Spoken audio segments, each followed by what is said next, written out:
Hello everyone, welcome back to my channel. It's mean Alisha classes. Guys, कल की video में मैंने आपको कुछ क्वेश्चंस कराए थे। Order of an element of A group का क्वेश्चन कराया था। आज आपके पास ये क्वेश्चन है example 14। Prove that the set 0 1 2 3 4 5, ये एक सेट है जी का, is a finite abelian group of order 6 with respect to addition modulo 6। आपके पास एक जी सेट है जिसके अंदर एलिमेंट हैं 0 1 2 3 4 5। 5 एलिमेंट है आपके सेट में। आपका जो जी जो सेट है उसके अंदर 5 एलिमेंट हैं और आपको उसने क्या कहा, एडिशन मॉड्यूलो 6। Addition modulo 6। तो आपको इसके लिए कंपोजिशन टेबल मतलब एक टेबल बनानी पड़ेगी जिसमें से आप बता पाएंगे कि ग्रुप की प्रॉपर्टीज। ग्रुप की आपको मैंने बताया था, ग्रुप की 4 प्रॉपर्टीज होती है। नंबर 1, ग्रुप की प्रॉपर्टी होती है closure property. Number second, group की प्रॉपर्टी में लिख के बताती हूँ आपको, जल्दी से देखिए। Closure property, associative property. Number third, existence of identity. Number four, existence of inverse. ये ग्रुप की 4 प्रॉपर्टी होती है। अगर ये 4 प्रॉपर्टी सेटिस्फाई होने के बाद अबेलियन ग्रुप प्रूफ करना है आपको, तो उसके लिए आप 5वीं प्रॉपर्टी दिखा सकते हो, कॉम्यूटेटिव। अगर आपने कॉम्यूटेटिव दिखा दिया तो उसके बाद आपका अबेलियन ग्रुप जो सेट होगा वो अबेलियन ग्रुप हो जाएगा। तो यहाँ पर भी आपको क्या करना है, जो सेट है जी का, द सेट है जी का, उसे क्या दिखाना है, अबेलियन दिखाना है। क्या दिखाना है, अबेलियन। तो यानी आपको 5 प्रॉपर्टी सेटिस्फाई करनी पड़ेगी। तो उसके लिए अब आपके पास एलिमेंट क्या है, 0 1 2 3 4 5 और ये ऑपरेशन एडिशन मॉड्यूलो 6 है। अब देखते हैं, जल्दी आइए। आप ऐसे एक टेबल बनाना, 0 1 2 3 4 5, 0 1 2 3 4 5। अब ये देखो, 0 में 0 ऐड करेंगे 0, 0 में 1 1, 0 में 2, 0 को किसी भी एलिमेंट के साथ ऐड करेंगे वही आएगा 3 4 5। 1 में 0 1, 1 में 1 2, 1 में 2 3, 1 में 3 ऐड करेंगे, एडिशन मॉड्यूलो 6 है तो 4, 1 में 4 ऐड करेंगे 5, 1 में 5 ऐड करेंगे 6। ओके, 6 आ गया। अब ये देखो यहाँ पे 6 आ गया, ठीक है। यहाँ पे 6 नहीं आएगा, क्यों नहीं आएगा? आपके पास ऑपरेशन है एडिशन मॉड्यूलो 6। आपके पास ऑपरेशन है एडिशन मॉड्यूलो 6। जब भी आप पे ऐड करने के बाद, जैसे आपने 1 को और 3 को ऐड करा तो 1 और 3 4 हो गए, 1 और 5 को ऐड करा तो 6 हो गए। तो इसका मतलब यहाँ पे देखो क्या है, आपको 6 से डिवाइड करना पड़ेगा 6 को। अगर ये आपके पास वैल्यू यहाँ पे है, एडिशन जो है 6 है, मतलब एडिशन मॉड्यूलो 6 है। अगर ये 5 और 1 6 आ गया, यानी कि अगर 6 या 6 से बड़ा आ गया, अगर यहाँ 7 होता 7 या 7 से बड़ा आ गया, तो जो रिमाइंडर बचेगा वो इसका आंसर होएगा। तो 5 और 1 6 हो गए, 6 1 6 तो 0, तो रिमाइंडर क्या बचा, 0 बचा। तो यहाँ पे हमें रिमाइंडर ही लिखना है अगर 6 या 6 से बड़ा आ चुका है। अगर आपका 6 या 6 से बड़ा आ गया है तो आपको रिमाइंडर लिखना है, ठीक है। तो आपको बताया रिमाइंडर लिखना है, तो यहाँ पे आ गया 0। 2 में 0 ऐड करेंगे 2, 2 में 1 ऐड करेंगे 3, 2 में 2 ऐड करेंगे 4, 2 में 3 ऐड करेंगे 5, 2 में 4 ऐड करेंगे 6। अब देखो क्या आया, 2 में 4 ऐड करने पर 6 आया है। तो अगर आपके पास 6 या 6 से बड़ा आ गया हो तो आप उसे डिवाइड करेंगे, जो रिमाइंडर आएगा उसको आप यहाँ पे लिखेंगे। मॉड्यूलो का मतलब यही मीन्स यही है, और 6 है। अगर मॉड्यूलो 7 होता, अगर 7 आता या 7 से बड़ा आता, तब आप उसको डिवाइड करते, जो डिवाइड करके बचता वो आपका आंसर आ जाता, रिमाइंडर जो बचता। तो 2 और 4 को ऐड करेंगे 6, 6 को 6 से डिवाइड करेंगे 0, 2 को 5, 5 7, तो यहाँ पे आएगा 1, 3 3 1 4, 3 2 5। ये देखो ये 3 है, ये देखो यहाँ पे लग रहा है, इसे ऐसे लिख सकते हो आप 3 मॉड्यूलो 6 3, 3 मॉड्यूलो 6 3, यानी कि 6। लेकिन 6 को आप डिवाइड भी तो करोगे तो क्या बनेगा, 6 को आप डिवाइड भी तो करोगे तो 0 बचेगा, रिमाइंडर क्या बचेगा 0। 3 को 4 7 और क्या बचेगा, रिमाइंडर 1। यहाँ देखो 3 और 4, 3 4 7 हो गया, 3 और 4 7 हो चुका है। अब ये देखो 6, यहाँ 6 से डिवाइड करेंगे तो 1 रिमाइंडर आएगा, रिमाइंडर क्या आएगा 1। 3 5 8, 6 से डिवाइड करेंगे तो बचेगा 2। 4 आपके पास है तो ये 4 का 4 ही आएगा, 4 और 1 5 आएगा, 4 और 2 6 आएगा तो 0 बच जाएगा। 4 और 3 क्या आएगा 7 आएगा, तो 1 रिमाइंडर बचेगा। 4 और 4 होगा 8 हो जाएगा, और 8 होने पर आपका रिमाइंडर क्या आएगा 2 आएगा। 4 और 5 9 हो जाएंगे, और 9 को 6 से डिवाइड करने पर 9 को 6 से डिवाइड करने पर आपका क्या आएगा 3 बचेगा रिमाइंडर। ओके, 5 को 0 को करने पर 5 आएगा, 5 को 1 5, ठीक है। 5 में 0 ऐड करेंगे कितना आएगा 5 आएगा, सॉरी यहाँ पे 5 में 1 ऐड करेंगे 6 आएगा, और ये जो मोडुलो 6 है ना आपका मोडुलो 6, इसका मीन्स है 6 हो या 6 से ज्यादा हो गया होने पर जो रिमाइंडर आएगा वो इसका आंसर होएगा। तो आपके पास यहाँ पे क्या आएगा 0 आएगा। 5 और 2 7, 7 और बचेगा 2 बचेगा, 5 और 3 8, तो क्या बचेगा 5 और 2 7, सॉरी यहाँ पे 1 आएगा, 5 और 3 8 बचेगा रिमाइंडर 2। 5 में एडिशन मॉड्यूलो 6 ऐड करेंगे 4 के साथ, ऐसे लिख लो अगर आपको कोई कंफ्यूजन होती है। 5 एडिशन मॉड्यूलो 4, 5 और 4 9, 5 और 4 9, डिवाइड करेंगे तो 3, 5 और 5 10, 10 का करने पर 4, बन गई आपकी। तो आपके पास ये कंपोजिशन टेबल बनकर तैयार हो चुकी है। सबसे पहले आपके पास एक ग्रुप ये जी का सेट होगा जिसके अंदर एलिमेंट है 0 1 2 3, कुछ भी एलिमेंट हो सकते हैं।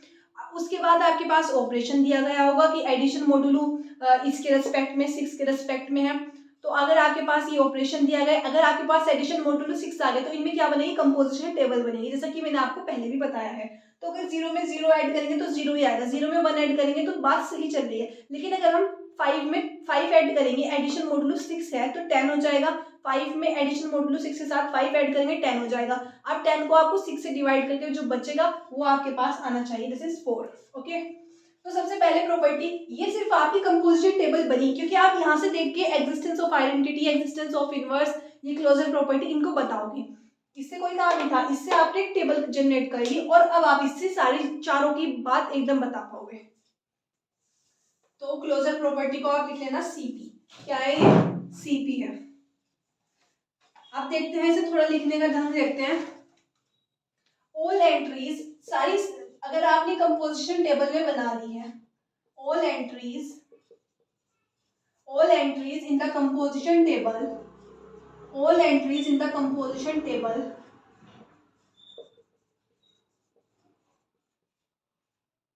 पहले मैं आपको एक बार रिवाइज करा देती हूँ क्लोजर प्रॉपर्टी क्या थी। क्लोजर प्रॉपर्टी थी सेट आपके पास है उसमें से कोई भी दो एलिमेंट लें, कोई भी दो ले लें, उन पर गिवन ऑपरेशन लगाए तो जो बनने वाला एलिमेंट होगा वो सेट में ही होना चाहिए, तो ये आपकी क्लोजर प्रॉपर्टी थी। इसी तरह आपके पास अब ये सेट के दो एलिमेंट ही तो है 0 0, ये 0 1 के साथ 2 2 3 के साथ, मतलब आपने इनको ऑपरेट किया, जो आपके पास एक कंपोजिशन टेबल बनी, ये आपके पास कंपोजिशन टेबल है। ये देखिए इसमें कोई भी आपको एलिमेंट ऐसा दिखा है, कोई ऐसे दिखा है क्या जो इससे जी के जो सेट है उससे अलग हो। 0 1 2 3 4 5 आना है तो 0 1 2 3 4 5, इसके अंदर 0 1 2 3 4 5 ही आ रहे हैं, तो 0 1 2 3 5, तो इससे साबित हो रहा है, इससे दिख रहा है ऑल एंट्रीज जो भी कंपोजिशन टेबल में एंट्रीज हैं, all entries in the composition table are the element of G. Then G is close with respect to addition modulo 6। All entries in the composition table are the element of G. All entries in the composition are the element of G. Therefore, G is closed with respect addition modulo. आप इसे ऐसे दिखा सकते हो addition modulo 6।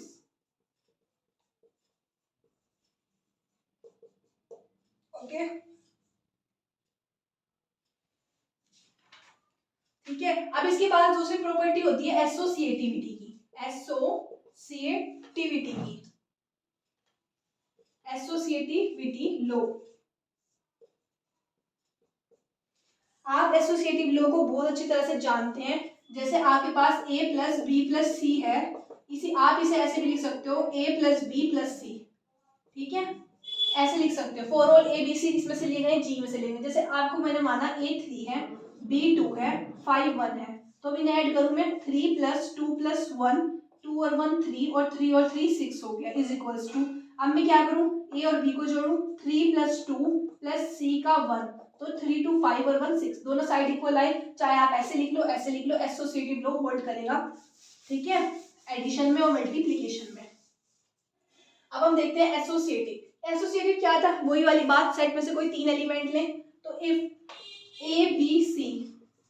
ए B सी जो है आपने जी में से लिए हैं, ए बी सी आपने किस में से लिए हैं, जी में से लिए हैं। अभी देखो क्या ऑपरेशन है आपका, जैसे मैंने लिखा a + b + c, ऐसे लिखा ना मैंने, एडिशन का ही है, लेकिन अब एडिशन मोडुलो 6 है, तो मैं इसे ऐसे लिख दूं, कोई फर्क पड़ेगा, a एडिशन मोडुलो 6 + b ये मोडुलो है 6 और c है, ये आपके पास है। अगर ये एसोसिएटिव होंगे तो ये क्या दिखाएंगे, a मोडुलो 6 b ये 6, ऐसे दिखाएंगे ना, बिल्कुल दिखाएंगे। अगर एग्जांपल के तौर पे मैंने लिया a को 5, b को 3, c को 1, तो 5 मोडुलो 6, 5 और b और c 3 और 1 4 हो गए, तो 5 और 4 9 हो गए, और 6 से डिवाइड करेंगे कितना आएगा, 3 आएगा, आएगा 3, बिल्कुल, 3 और 1 4, 5 4 9, तो क्या आएगा, दोबारा देखते हैं इस वाले एग्जांपल को। तो देखो a को 5 लिया, b को 3 लिया और c को 1 लिया, तो अभी देखो a की वैल्यू मैं 5 लिख देती हूँ मोडुलो 6 वाला, b और c क्या है 3 और 1 4, 5 और 4 9। अभी मैं बताया था मोडुलो 6 का मीन्स क्या है, मोडुलो 6 का मीन्स क्या है, इसे डिवाइड करने पर जो रिमाइंडर आएगा क्या आएगा, रिमाइंडर 3 आएगा, चाहे आप देख सकते हो 6 1 जा 6 3 आएगा, ओके। इसी तरह यहाँ पे लो 5 + 3 + के 1, 5 और 3 कितने हो गए, 8 हो गए, 5 और 3 कितने हो गए आपके पास, 8 हो चुके हैं, 5 और 3 8 हो गए, और ऐसे मैं 6 से डिवाइड कर दूं 8 को, क्या बचेगा 2, मोडुलो 6 और 1, 2 और 1 3, यहाँ पे क्यों नहीं आया ये, क्योंकि ये जो है 6 डिवाइड कब होता है, जब डिवाइड कब होगा, रिमाइंडर कब लेंगे हम, जब ये 6 या 6 से ज्यादा हो, ये मैंने सिर्फ आपको ये एग्जांपल के लिए समझाया है। अब देखते हैं जल्दी से, a modulo 6 b modulo 6 c है, अब आप देखो, आप इसे अभी बताया ना ऐसे लिख सकते हो ना, बिल्कुल लिख सकते हो, आप इसे बाहर निकाल के लिख सकते हो, कोई फर्क नहीं पड़ेगा। अभी देखो यहाँ पे क्या आएगा, इसे मैं ऐसे लिख सकती हूँ, least non negative remainder when a + b + c is divided by 6। इस लाइन को मैं ऐसे लिख सकती हूँ, बिल्कुल, least non negative remainder when a + b + c is divided by c, इसका मतलब यही तो है, a + b + c is divided by 6, हम इसे 6 से डिवाइड करेंगे, जो रिमाइंडर आएगा वही इसका आंसर होगा। तो अभी देखो, अभी मैंने आपको बताया a + b + c को, ये जो a + b + c है इसे आप एसोसिएटिव, जैसे अभी देखो a + b + c को आप a + b + c भी लिख सकते हो, जैसे 3 + 1 + 2, 3 और 1 और 1 2 6, और यहाँ पे 3 + 1 + के 3 + के 2, 3 और 1 4 और 2 6 लिख सकते हो ना। तो मैं क्या इस बात को ऐसे लिख दूं, least non negative remainder when a + b + c is divided by 6, क्या मैं इस लाइन को ऐसे लिख सकती हूँ, बिल्कुल लिख सकती हूँ। जब मैंने इस लाइन को ऐसे लिखा, अब ये लाइन मैंने ऐसे लिख दी, तो इस लाइन को मैं ऐसे लिख सकती हूँ, बिल्कुल लिख सकती हूँ, लिख सकती हूँ, बिल्कुल लिख सकती हूँ, a + b modulo 6c, a + b modulo 6c। अब इस वाली लाइन ऐसी तो है दोनों लाइन, अब इस लाइन को आपने ऐसे लिखा है, तो इस लाइन को मैं ऐसे लिख देती हूँ, a modulo 6 b modulo 6c, तो यहाँ पे आपकी एसोसिएटिविटी होल्ड कर गई, यानी एसोसिएटिव लॉ लग चुका है, यहाँ पे आपका एसोसिएटिव लग चुका है। इसको मैं एक बार दोबारा से समझाती हूँ, एसोसिएटिव a मोडुलो 6 b + 6 है, आप इसे ऐसे लिख सकते हो, अभी मैंने आपको बताया है। तो लीस्ट नॉन नेगेटिव रिमाइंडर, इसके लाइन का मतलब क्या है, इस वाली का टर्म का, least non negative remainder when a + b + c is divided by 6, ठीक है। यहाँ पे क्या हुआ, least non negative remainder when a plus B plus C is divided by 6। ये भी आपको बता दी लाइन से। लाइन कैसे है, जब इस लाइन को मैंने ऐसे लिखा तो इस लाइन को मैं ऐसे लिख सकती हूँ, तो मैंने इस लाइन को ऐसे लिख दिया। अब इस लाइन को मैंने ऐसे लिखा था तो मैं इस लाइन को ये भी लिख सकती हूँ। दैट आपकी एसोसिएटिविटी होल्ड कर चुकी है। अब इसके बाद आता है थर्ड वाला, एग्जिस्टेंस ऑफ आइडेंटिटी। तो आपके पास थर्ड पॉइंट चेक करने के लिए होता है एग्जिस्टेंस ऑफ आइडेंटिटी। क्या होता है existence of identity? Existence of identity क्या थी? सेट के किसी भी सेट में, ये जो आपके पास जी सेट है, इसमें कोई ना कोई एक ऐसा एलिमेंट होगा जिसे सेट के किसी भी एलिमेंट के साथ ऑपरेट करेंगे तो जो बनने वाला एलिमेंट होगा ना वो, तो जो एलिमेंट ए होगा ना उस पर कोई फर्क नहीं पड़ेगा। यानी मैंने इसमें से 5 माना, कोई मैंने 5 माना और उस सेट की आइडेंटिटी, ये सेट का एलिमेंट है 5, उस सेट की आइडेंटिटी 0 है, उस सेट की आइडेंटिटी 0 है। अगर मैंने इसके साथ ऑपरेट मान लो कर दिया ना तो इस पर कोई फर्क ना पड़े, तो वही ये क्या होगा, आइडेंटिटी एलिमेंट होगा। तो अब हमें यहाँ कंपोजिशन टेबल से ही देखते हैं। We can see that from the composition table. आपके लिए बस ये कंपोजिशन टेबल ये सबसे इंपॉर्टेंट है। अगर आपने ये ढंग से बना ली, ठीक से बना ली, तो आपको कुछ भी करने की, समझने की जरूरत नहीं है, देख देख के आंसर लगा देना। तो आप मुझे यहाँ बताइए, आप मुझे यहाँ पे बताइएगा, ये वाला एलिमेंट है, ये एलिमेंट है, ये एलिमेंट है, ये एलिमेंट है, ये एलिमेंट है, ये एलिमेंट है, वो कौन सा एलिमेंट हुआ कि इसमें कोई फर्क नहीं पड़ा? अगर आप ये जीरो एलिमेंट को देखेंगे, आपने इसके साथ इसे ऑपरेट करा तो कोई फर्क नहीं पड़ा। सेट के एक एलिमेंट को दूसरे एलिमेंट के साथ ऑपरेट कर रहे हैं हम, ठीक है, कोई फर्क नहीं पड़ रहा है। 1 लिया, ये आपके पास 1 है, उस एलिमेंट के साथ ऐड किया और इस पर कोई फर्क नहीं पड़ा। 2 भी आपका ऐसे ही है, 3 भी आपका ऐसे ही है, 4 भी आपका ऐसे ही है, 5 भी आपका ऐसे ही है। क्या बताया था, जो आपके पास सेट है उसमें सेट में एक ऐसा एलिमेंट ढूंढ ले जिस सेट के सभी एलिमेंट के, ऐसा एलिमेंट ढूंढ ले जिसे सेट के सभी एलिमेंट के साथ ऑपरेट करे तो उस एलिमेंट पर कोई फर्क ना पड़े। कोई फर्क पड़ रहा है? नहीं पड़ रहा है। अगर मैं देखना चाहती हूँ दूसरा केस भी, अगर मान लो 1 देखूं तो फर्क पड़ रहा है, एलिमेंट्स पर फर्क पड़ रहा है, पर ये वाली लाइन ऐसी है जो कि आपके पास जीरो आइडेंटिटी कहलाएगी, तो जिस पर एलिमेंट पर कोई फर्क नहीं पड़ रहा है। तो 0 को मॉडुलो 6 के साथ ऐड करा, ये तो आपके पास एलिमेंट है, ये आपके पास आइडेंटिटी है, ये आपके पास आई, इस पर कोई फर्क नहीं पड़ा। तो मुझे बताया कोई आइडेंटिटी क्या हुई, आइडेंटिटी आपकी हो चुकी है, आइडेंटिटी आपकी हो चुकी है 0। क्या आइडेंटिटी हो चुकी है आपकी? 0 आइडेंटिटी हो चुकी है। लिखना जरा, then 0 is the addition identity in G।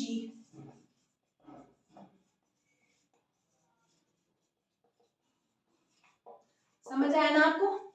ये एलिमेंट को हमने देखा, इस एलिमेंट के साथ ऑपरेट करने पर कोई फर्क नहीं पड़ा, तो देन ये वाला एलिमेंट ही आपका आइडेंटिटी कहलाएगा।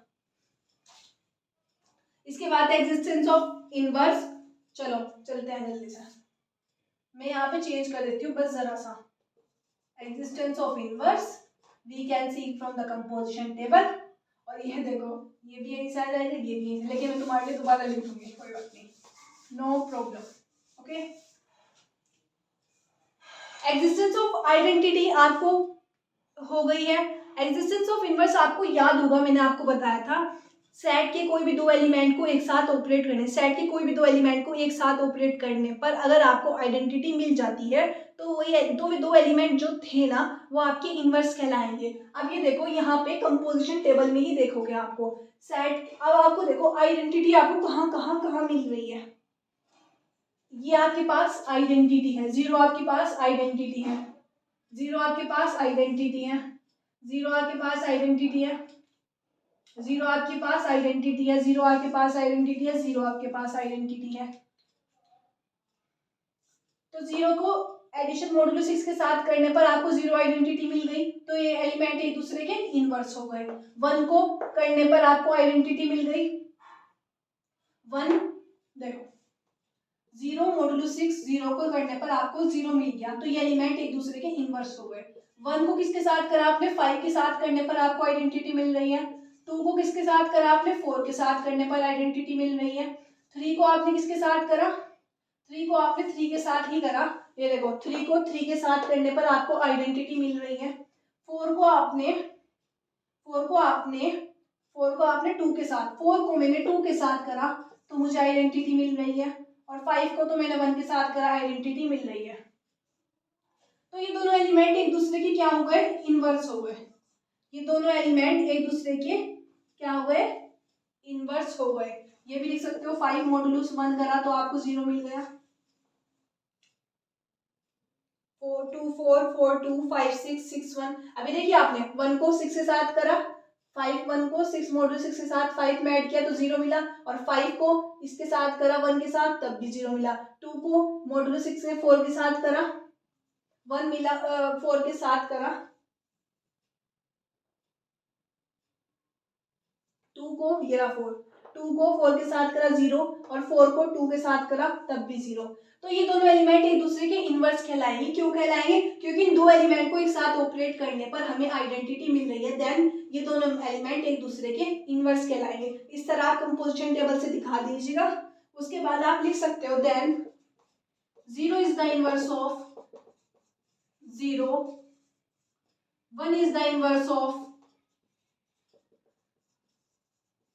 1 is the inverse of 5, 2 is the inverse of 4, 3 is the inverse of 3, 4 is the inverse of 2। मिल गए ना सबके इनवर्स आपको। 10 एक लाइन लिखनी है आपको यहाँ पे, 10 each element of G having a inverse, hence G is a group with respect to addition modulo। मैं लिखवा देती हूँ आपको line, 10 each element of G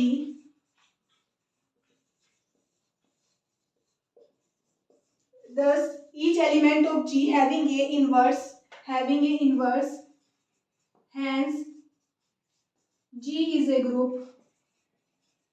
with respect to addition modulo 6। Okay, हो चुका है बिल्कुल। इसके बाद आपके पास क्या दिखाना है आपको, कॉम्यूटेटिव लॉ भी दिखा देना है आपको, कॉम्यूटेटिव लॉ भी दिखा देना है। रख कर दो बिल्कुल, देखो कॉम्यूटेटिव लॉ 5th है आपका, कॉम्यूटेटिविटी,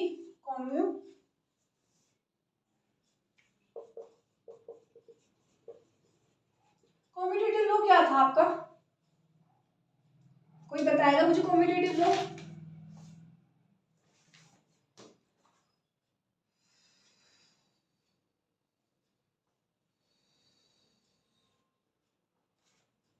जैसे कि a प्लस बी है is equals to B plus A होगा, ये आपको बात है सिंपल में। आपके पास अब ये ऑपरेशन है मॉडुलो 6 का, तो आपके पास ये बात प्रूव होनी चाहिए, ये बात आपकी प्रूव होनी चाहिए। ए को मैं मान लूँ 1, यहाँ देखेंगे हम टेबल में क्योंकि टेबल में साफ दिखेगा। बी को मैं मान लूँ 2, 1 2 1 2 3 आया 3। अब 3 1 1 और 2 1 और 2 3 वैल्यू आई। अब आप देखो 2 मॉडुलो 1 3, बिल्कुल सही बात, कंपोजिशन टेबल से देखते ही पता चल रहा है आपको, ये इक्वल आ रहे हैं। क्या आ रहे हैं, ये इक्वल आ रहे हैं। तो ये आपके पास क्या होगा, कॉम्यूटेटिव भी होगा। ए और बी जी में ही है, तो आप लिखना a plus 6 b is equals to b plus 6 a। A और बी कहाँ से है, जी में है, ए और बी आपके जी में है, तो आपका a modulo 6 b is equals to b modulo 6। thus G is an abelian group, thus G is an abelian group with respect to addition modulo 6। Okay, ये सब ठीक है। तो गाइस आज की वीडियो में मैंने आपको बताया है, आपके पास एक जी सेट है, उसमें आपने 0 1 2 3 4 5 एलिमेंट्स थे, उस एडिशन मॉडुलो के रेस्पेक्ट में एडिशन मॉडुलो 6 की रेस्पेक्ट में अबेलियन ग्रुप प्रूफ करना था। आपने अपनी पांचों प्रॉपर्टी दिखाई। इस तरह के क्वेश्चन में आपको कंपोजिशन टेबल बनानी पड़ेगी। आप कंपोजिशन टेबल बनाएंगे तो आपको एकदम पता चल जाएगा existence of identity, inverse, closure property, आपको सब कुछ क्लेरिफाई मतलब बन जाएगा। और आपको सबसे इंपॉर्टेंट है ये कंपोजिशन टेबल जो होगी सबसे ठीक बनानी है। जब इसे बनाओगे तो आप यहाँ से देख देख कर रख सकते हो। तो गाइस आई होप आपको वीडियो अच्छी लगी हो। अगर आपको मेरी वीडियो अच्छी लगी हो, मेरी वीडियो को लाइक कीजिए, अपने फ्रेंड्स के साथ शेयर कीजिए और चैनल को सब्सक्राइब भी करिए। मिलते हैं नेक्स्ट वीडियो में, तब तक के लिए जय हिंद, जय भारत।